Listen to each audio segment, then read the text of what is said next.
Welcome to Profiling Evil Podcasts by Mike King. You might be surprised to know that more than 10 million people are in prisons around the world. The inmate population in the United States has grown by more than 20%, although I suspect with COVID and the coronavirus pandemic that we've been going through, those numbers have declined quite rapidly, probably in some areas. But today I'm speaking with Scott Carver, the former director for the Utah Department of Corrections, about the penal system in the United States.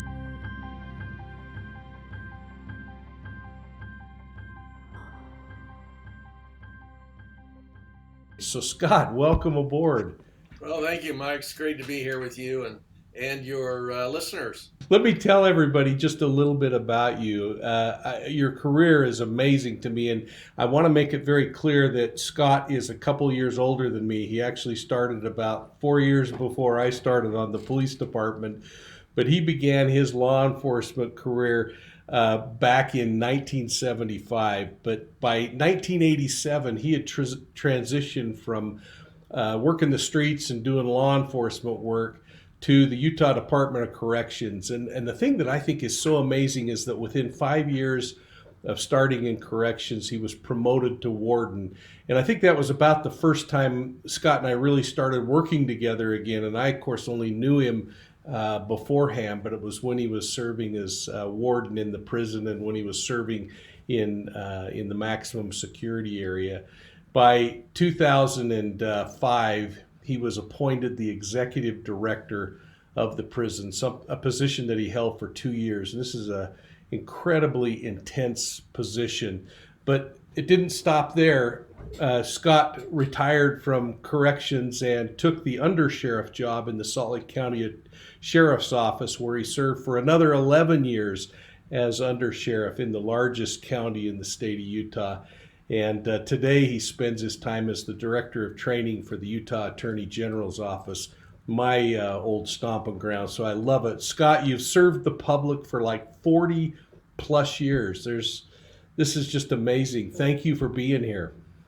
Oh, it's my pleasure. It has been a great career, and I've enjoyed every day, but a few of them, and learned a lot along the way, and made some great friendships and relationships, and a handful of enemies, but I know where they are. That's awesome. Well, there's so many things we could talk about, but what I really want to focus on is I want to dig into corrections and help the listeners understand a little more about it. And I thought I'd just start off with this question. What's the role of corrections in the United States? Because Wikipedia just kind of simplifies it by saying it's about punishment, treatment, and supervision. But you give us a little different view on that. Well, yeah, and I appreciate that question, and I appreciate everyone who may be listening in here, because corrections is one of those government responsibilities that does not generate a lot of interest or someone delving into it, including government officials. It's the kind of thing that, don't tell me what's going on there, just keep me out of the media. And just take care of things, make sure they run smooth, and everything will be all right. And so I appreciate the opportunity to talk about it, because it is a central government responsibility. The history of corrections goes way back. I guess the first correctional philosophy was just banishment. If someone was not living up to the morals, the mores, and the codes of the clan or the group that they lived in, they just banished them. And that was actually a death sentence, because you had to have someone to support you in order to live. As society grew and became more sophisticated, unfortunately, crime didn't go away. There were still those who chose to live differently than what the rest of the society wanted them to do. And so we, just fast forwarding, I guess, to America, the Quakers were the first people to actually build a penitentiary, and that terminology, penitentiary, still exists today. But in that context and mind, it was okay. We are going to take you and have you pay penance for your misbehavior, and we're going to do that by taking you out of society. We're not going to banish you, but we're going to sequester you. We're going to incarcerate you, and then we're going to have you study the Bible, learn moral lessons, and come to the realization of where you went wrong and correct your behavior. So that was really the first basis of a prison system, penitentiary system, and it actually was based on good principles, which is if we can get the individual to change their behavior by realizing where they went wrong and bring themselves back in line with the requirements of the society, then we are all safer for it. The individual uh, changes his life, has a better life. The rest of society doesn't have to worry about that individual, and everything is goes along good. When you've studied history, do you find that it is very similar from going back to those early Quakers to today in the amount of time someone would spend in a penitentiary, what the release would be like for them, how they would be accepted coming back? I mean, have we changed much? Well, we've not changed very much, which is sad, and it's negative to our own society, and it's for several reasons. Uh, Part of it is, as I mentioned in my opening statement, nobody really cares about it. They just don't want bad things to happen, but they also don't want to be responsible for it and get involved in it. Help everyone understand why some people go to a county jail and others end up in a state or a federal prison. That has to do with the category of the crimes involved. So, in our state system, there are two categories: misdemeanors and felonies. Misdemeanors are those lower level, less serious types of crimes that carry with them a fine or a incarceration period within a jail. By definition, a felony is you are eligible to be incarcerated in a prison. And so the felonies are much more serious crimes. And as I mentioned, they have categories: uh, third degree, second degree, first degree uh, types of felonies. Misdemeanors have A, B, C, and infractions, which are a third category actually, and those are like traffic tickets and do not carry an incarceration period with them. The Yeah. federal system are pretty much all felonies, and so you're incarcerated, but it's in a federal penitentiary, not in a state prison. Yeah, I think people would be interested to understand that at least some inmates that I've talked to would much prefer to be in a prison than in a county jail. Maybe you could kind of describe, because our minds would say, "No, I don't. I don't want to be in a prison." Yeah, so jails are built for short-term housing, and so there is not much in the way of so-called amenities that are found in a jail. There's not big rec yards. There's not a lot of treatment. There is some, but not an extensive amount because they don't plan on the person being there. In fact, the longest length of stay legally that you can spend in a jail is 1 year. And of course, most of those sentences are way shorter than that. In prison, they are built for long term housing. So they will have rec yards, they will have jobs, they'll have uh, school, including you know, GED programs, high school graduation programs, and college courses, and technical course or vocational uh, courses in a prison. So there's more freedom, if you will, in a prison than there is in a jail. Yeah, and it might, I think back and the times that I was at the prison, the thing that I found pretty remarkable is the amount of movement that goes on in a day in a prison. And I now have become involved in some of the mapping of interiors of prisons to look at how do you move inmates so that you don't have conflict points where inmates get in conflict with other inmates, like rival gang members or sex offenders who come across people who would be threatening to sex offenders.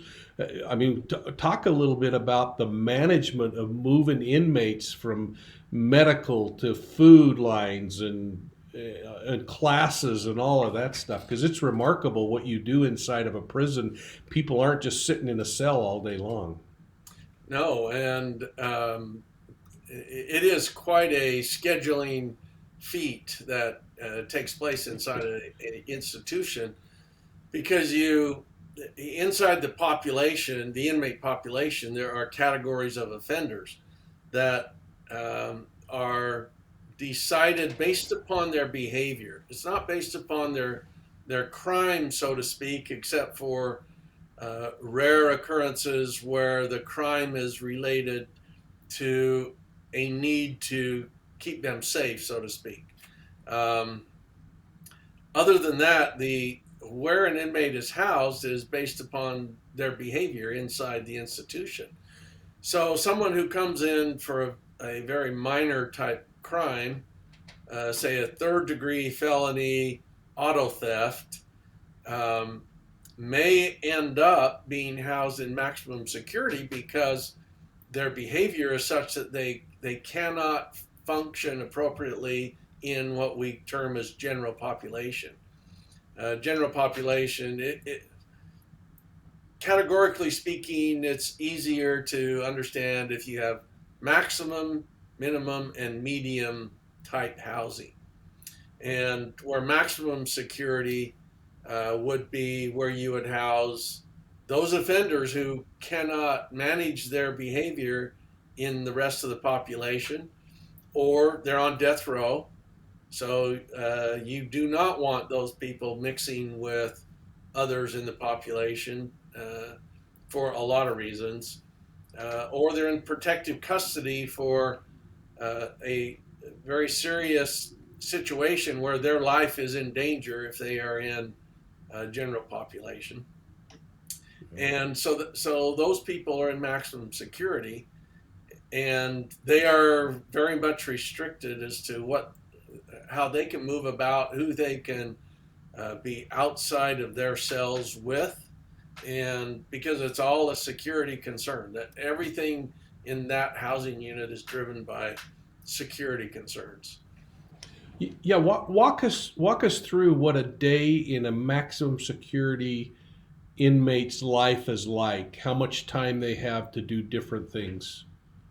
Okay, so in maximum security, there actually are a couple of different levels.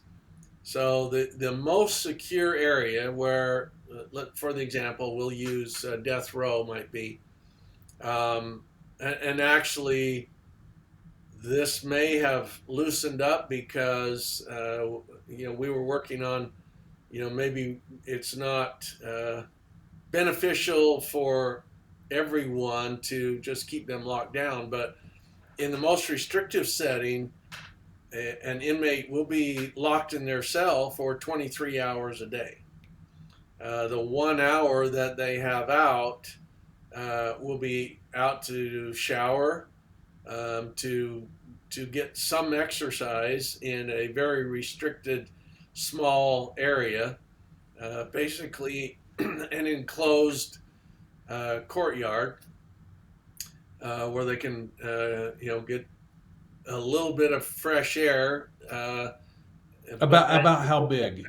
about 15 by 15 uh, Amazing. Yeah. with your block walls all the way up higher than you could climb or fashion a rope or any of that, with a fence over the top of it. Um, and the rest of the time, you're going to be in your cell, no cellmate with you, so you're just by yourself. And And how big is a cell in maximum security? 8 by 10. Yeah. I mean, when you would walk the floor, I mean, I don't know how many times I was in the prison, Scott, and there wasn't a time that I didn't come out and really take a deep breath, smelling that fresh air. And I mean, what was it like for you day after day to go and see the places where these people would spend their lives? Well, it was very interesting because they get to be like your community.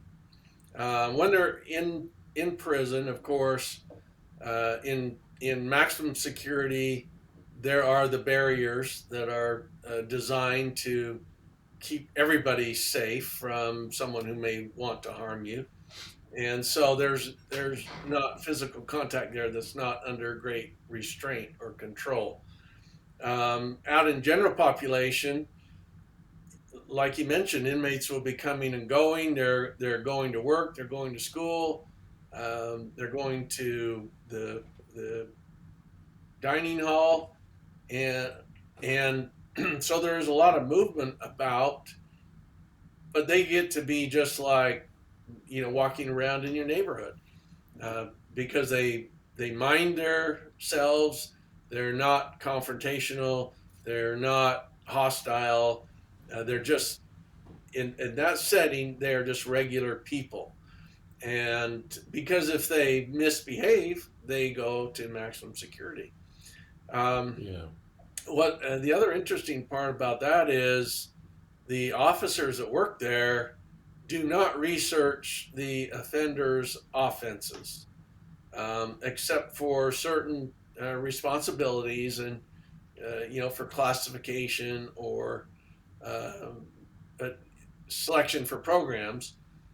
Other than that, officers don't know why these people are in prison unless you're on death row, and that's best because you want to treat them the way they're behaving right now, and how they've been treating, so that they can make the most of their time as well.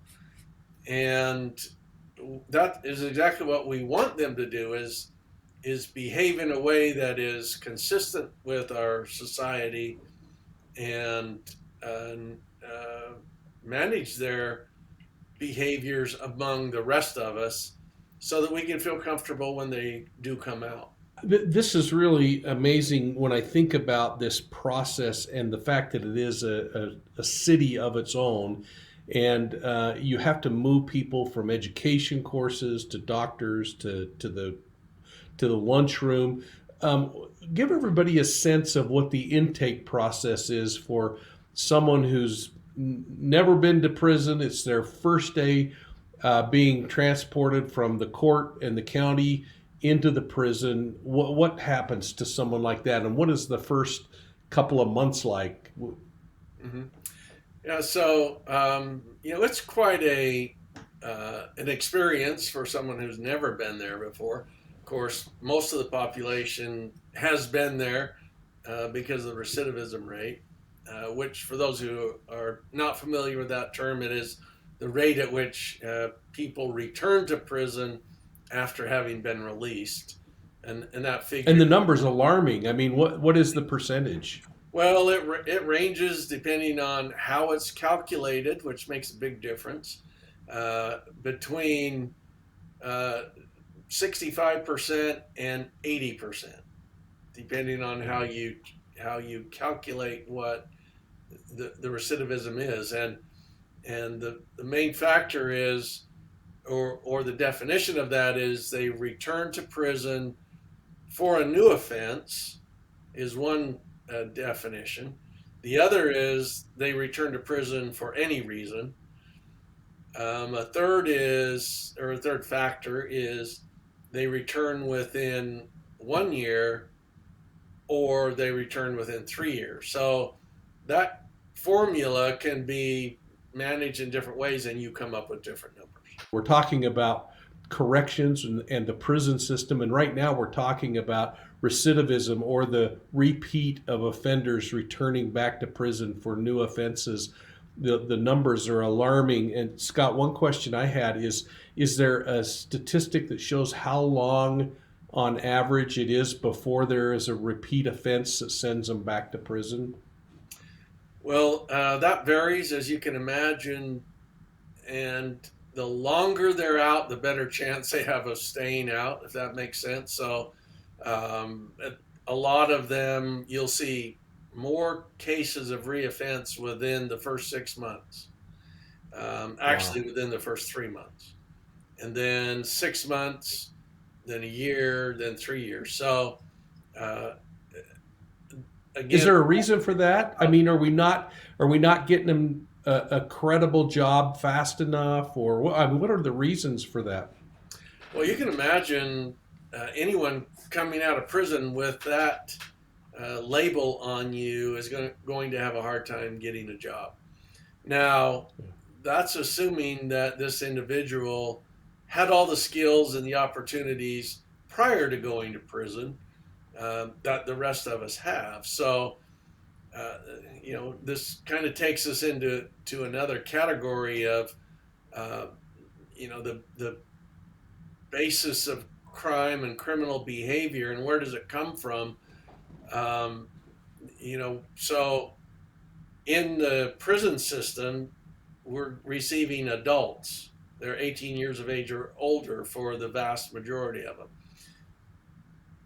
And then when they're released, they go back to the same environment that created them in the first place. So, do Yeah. we expect that there's going to be a big change? I equate it to trying to change someone's religion when they come to prison, because we're going to tell them, you know what, everything you've done in your life basically is wrong. You're not normal. You're not doing things right, and we want you to do it differently. And very few people understand that or believe that, and then within an hour of dropping back into their old neighborhood with their old friends who come to welcome them back into hood, uh, things you know things go down the tube real quick. So, Yeah. um, that's kind of a snapshot there. But back to the question about intake. Yeah. So a person, let's say he's never been to prison before, and he comes into prison. The first thing that happens is they are uh, put in an area. It's called receiving and orientation. That is, in a lot of respects, you have little contact with other offenders because we don't know what your security concerns are, what your behaviors are like, and how it's going to relate to the others that are there too.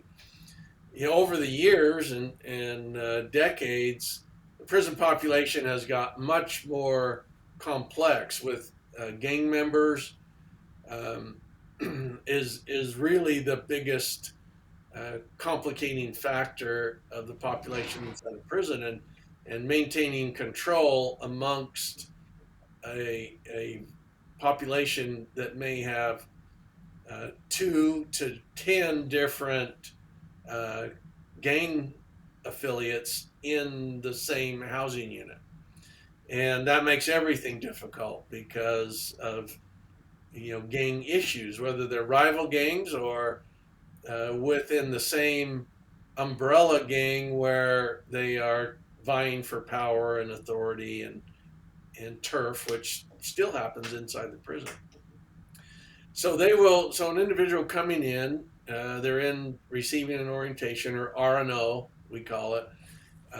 They will be assessed, which means we'll have caseworkers, psychologists, people, and medical people come in, and over the next several weeks, we'll be doing assessments on that individual to find as much information as there possibly could be to find about them. Uh, what is their mental and medical health? Because that plays a big role in everything. What is their gang affiliations?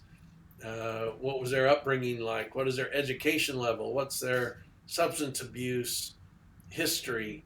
Do they have mental illness? Is their crime a sex offense? So they're going to need sex offender treatment.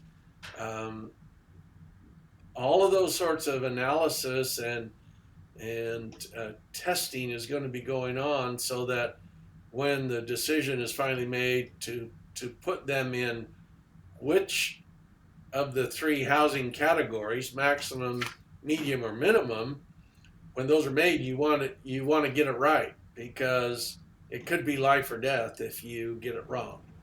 And so they will spend usually 2 months in there going through that process. So now thinking back too about the average length of stay being under a year, you've just burned up 2 months of it. And you have Yeah. done nothing to that individual that's going to change anything. And uh, so then after that period of time, the staff will get together. They staff each individual uh, inmate and decide, okay, they will work best in this population. And so then they get their housing assignment and they go off to that. Once they've landed in their backing up. So in R&O, what they will create is a treatment plan for that individual, which will outline everything that that individual is expected to achieve and go through in order to help themselves solve the problems that have been identified through that analysis. They do a risk and needs assessment, which uh, helps them determine how much risk is this individual of reoffending and being a problem in the institution, and what are their needs. Uh, what's their education level? Do they have anything beyond a eighth grade education? Do they have a Yeah. raging substance abuse problem or a pornography addiction problem, which has worked its way up to manifesting itself in acting out and creating victims. And as you're well aware, there could be hundreds of victims. So just to clarify, when you said R&O, receiving an orientation, am I remembering that right? And so is that period of time the greatest risk of suicide in the prison time? Now, they've come from jail, so they've been incarcerated, but because now they've got, their sentence, they could be looking at life. And yeah, so when they come in there, they're under uh, very frequent checks by the housing officers that work there. Yeah. So now I want to just kind of transition a little bit and talk about life day to day inside of the prison. Uh, what is the biggest cause of conflict or violence in a prison system? Well, there are several there, and probably the number one is and it's probably not the same definition as you and I would have, but it's respect or lack of respect for someone. You know, it's that environment in there is it's I don't want to say a facade, but the inmates control everything that goes on inside the prison and allow the officers to run it. And by that I mean, when because there are 6,000 of them, and maybe a couple hundred of us working at a time. So Wow. so but they control Is what. there an internal penal system? Not specifically. Um, and we gained much more control than was in previous. We developed a program where if you were not doing something positive and beneficial, you stayed locked down in your cell. Even if you were in medium security or minimum security, you had to have a job or go to treatment or go to school, or else we didn't want you wandering around because you're just going to get into trouble. And Yeah. and so that was the incentive for a lot of them to get into school and to apply for jobs, uh, and get into treatment, because otherwise sitting in your cell all day every day that's a long time. That's a hard sentence. So I want to just kind of get a sense from you of what your worst day as a warden or a director was, if you look back on your career. Is there one you could share? Yeah, let's see. Worst days, when you lose a staff member, an officer, is by far the worst thing that could possibly happen. Fortunately, during my tenure there, we did not have any officers murdered. We had several officers who died from health situations, and that was a terrible, terrible thing to go through. Yeah, and you lost officers that we pulled into the community, like Fred and others that you lost in the course of backing up law enforcement outside of the prison.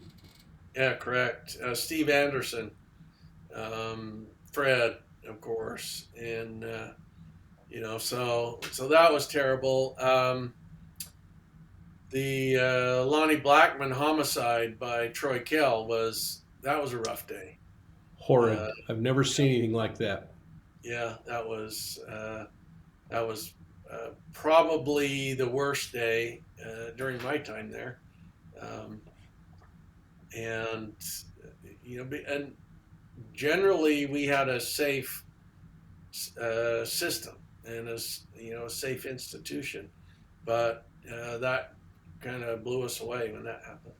Yeah, and thankfully it's something that most people will never see. But watching the imagery of that murder, I don't think anyone that watched that will ever get over it. Not only just the absolute brutality, but the fact of Kell pausing and getting his wind and wiping his hands and then going back and continuing to murder this man. That was horrid. So let's change this a little bit.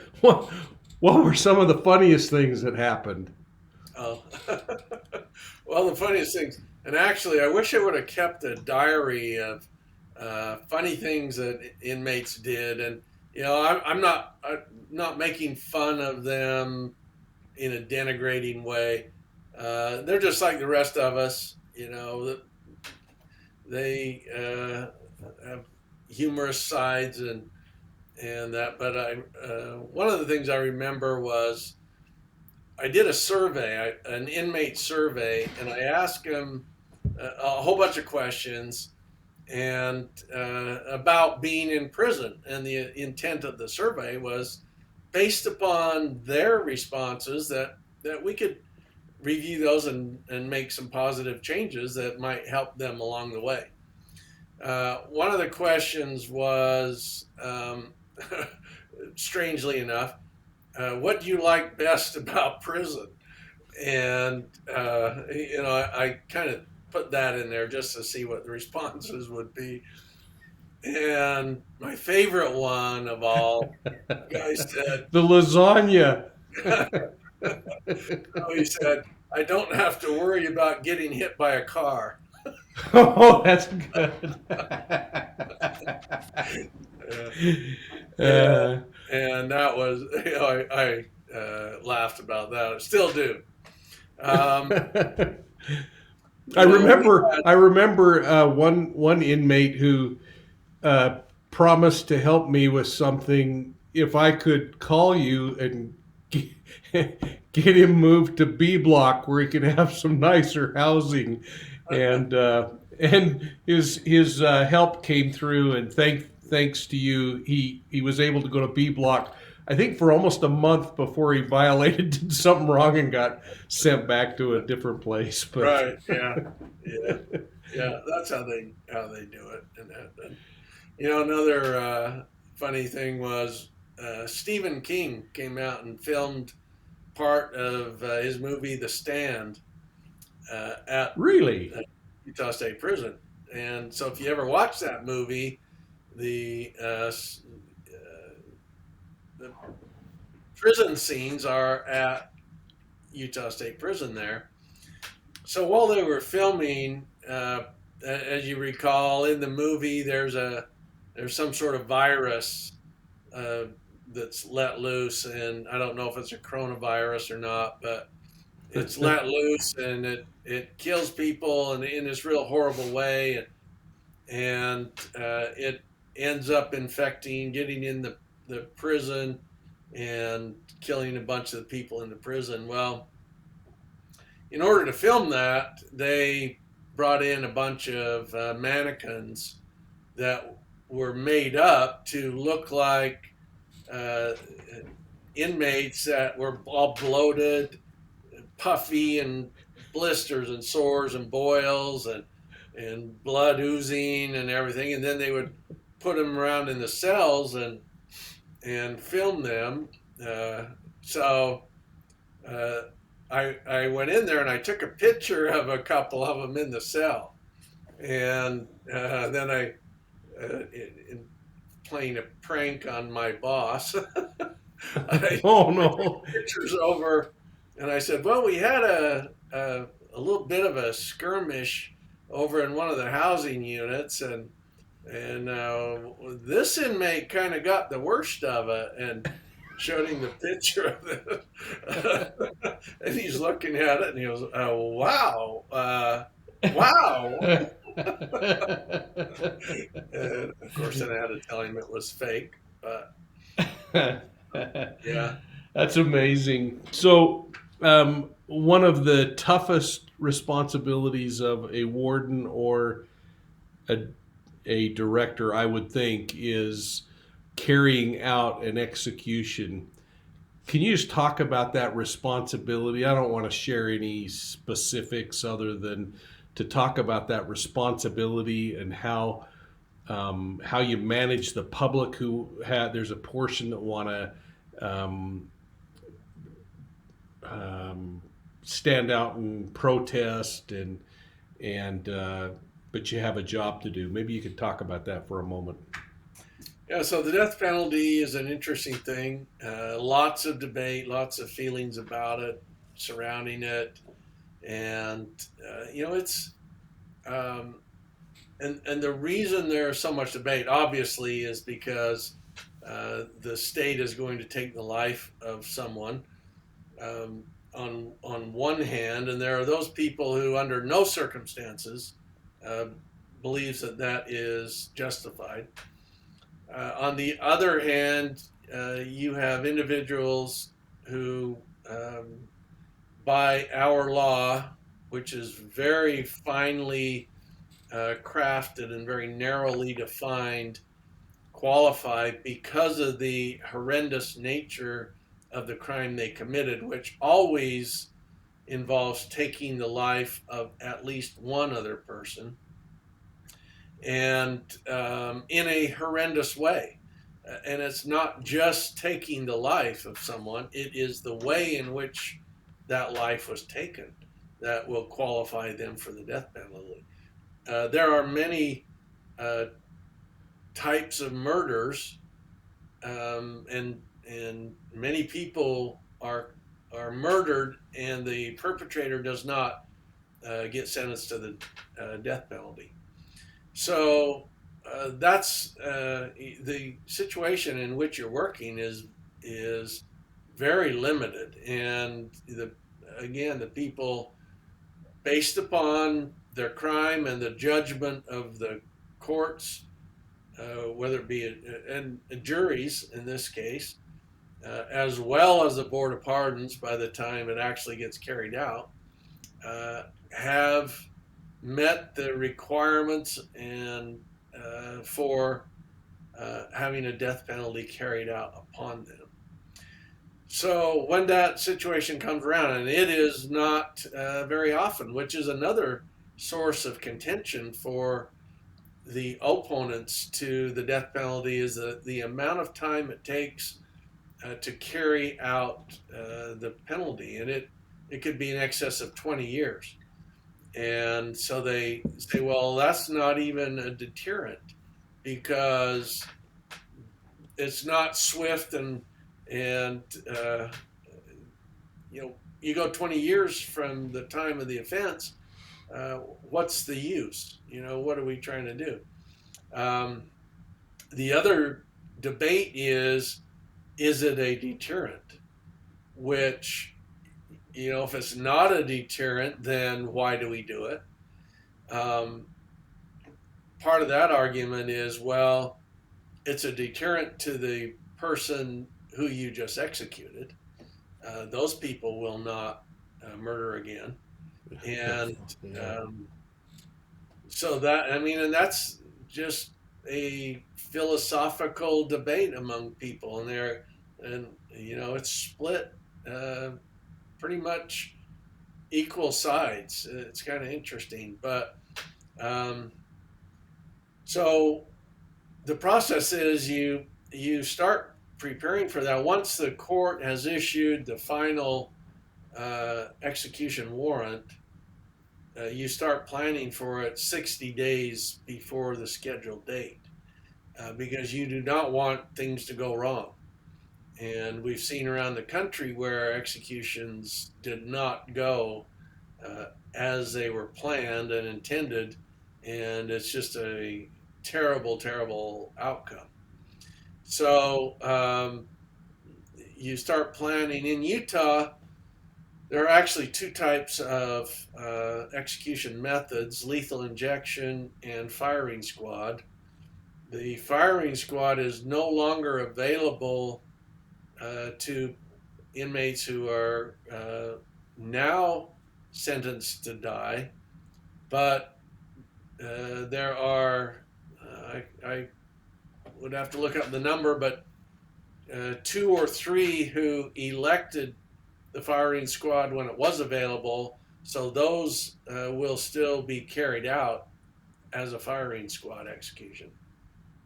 And maybe you could talk, Scott, about how that works, and the weapon that doesn't have a bullet versus the one that does, or Sure. So there are five executioners, all with identical rifles. That execution squad is actually chosen by the sheriff of the county in which the crime was committed. They're not prison employees. So the cartridges are loaded by hand by an individual that's determined by the correction system.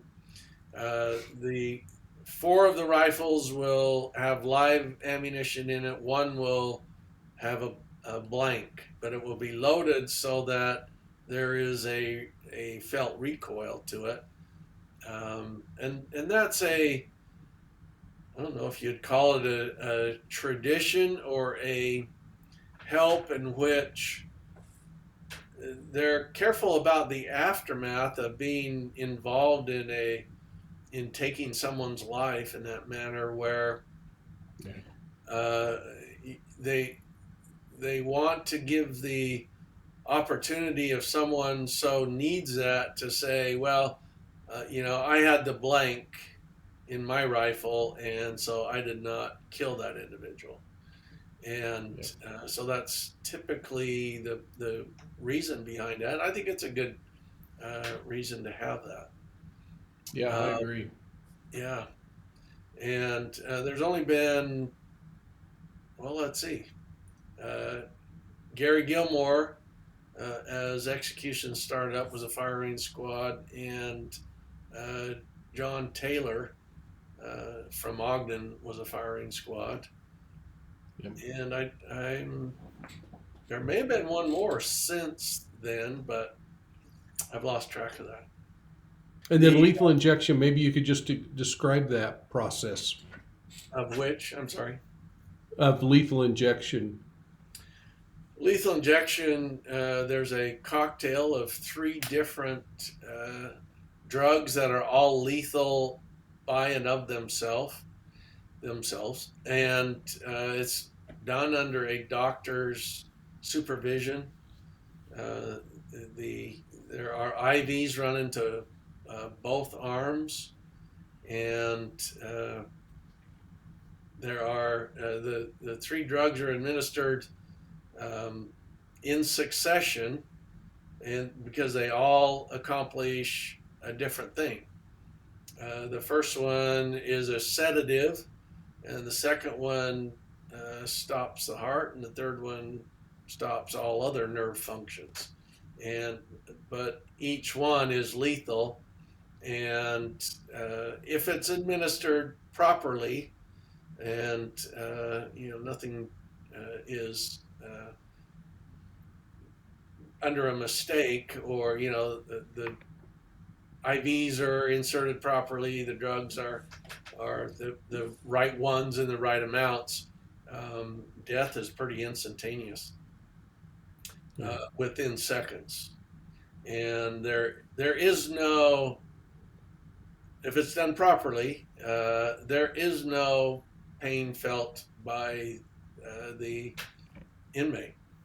It is exactly the same as going into surgery and going under anesthesia, and that's the end of it.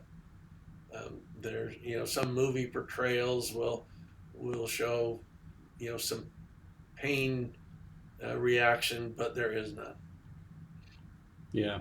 That is an incredible obligation to place on people in the correctional system to have to fulfill those kinds of responsibilities. I just want you to know I always had a great deal of respect for your ability to do that and treat people with dignity and life with dignity. I want, as we wrap up, to just give you a chance to talk about maybe an example of when it all worked and somebody who put their life together and now has a happy, successful life after being an inmate. Anybody you Well, can think of?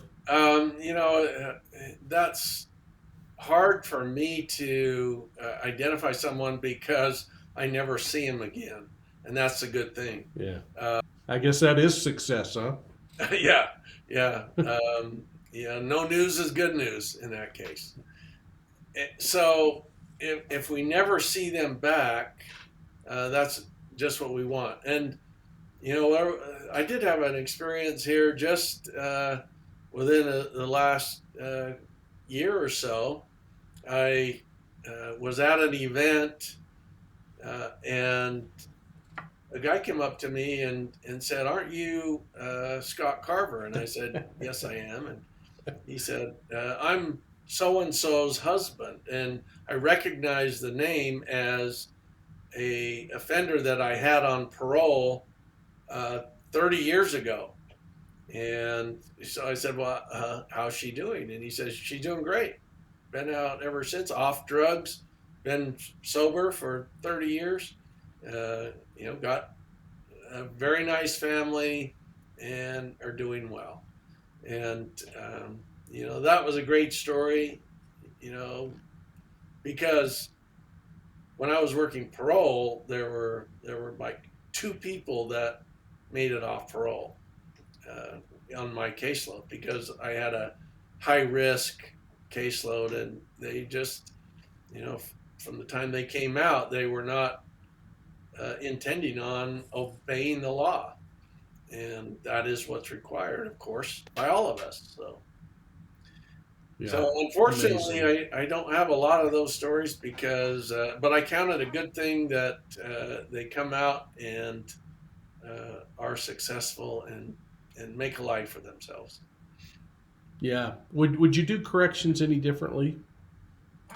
In what way? If I were king for a day, and uh, If it were your planet, what would you do?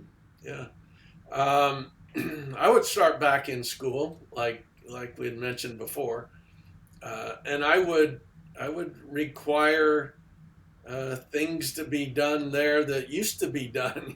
Uh, require that they behave themselves and live by the mores of society, and be courteous to people, be kind. Don't take other people's properties. It's just like the book, everything I needed to know in life I learned in kindergarten. Teach those responsibilities. So that would be one. Now, of course, everybody's not going to make it through that anyway, and everybody turn to be exceptional and good. So we'd still have an incarceration period, but um, what we need to do is more treatment. We have failed ourselves by not applying the dollars that it takes to devote to treatment, because just sitting in prison is not going to change anybody's life. And if something good doesn't occur while they're there, we have wasted our money and we have got nothing for it. In fact, we've made our situation worse because now they have the stigma of prison. They are no better off and probably worse off now than when they came in. And so we need to create a better treatment program. Prison should be a little bit of punishment, which is the incarceration part, the separation from your family and friends and getting to do what you want to do every day. Um, but it should be a lot of rehabilitation, and and actually being king for a day in here, um, I would require that the families participate in that as well, because once again, you can't send them back to the same environment that created them and think anything's going to be different. Yeah, there you go. Well, Director Scott Carver, thanks for, gosh, 4 decades of service to the public and for taking time to be on Profiling Evil podcast tonight. And most of all, for your friendship. It's this has been a long friendship, and I really appreciate you and your family. Same here, Mike. I appreciate it as well, and count it as one of my favorite things in life. So thank you. It's been a pleasure to be here. Well, thanks, folks. We'll see you on the next one, and again, thanks to the director and to all of you. I hope it opens your eyes to a completely different side to law enforcement and to the men and women who serve in our institutions, whether it's at a county jail or at our federal prisons or here in our states in the U.S. And for those of you in places around the world, the challenges and the people are the same, although there may be a few differences. So thanks a lot and have a great evening.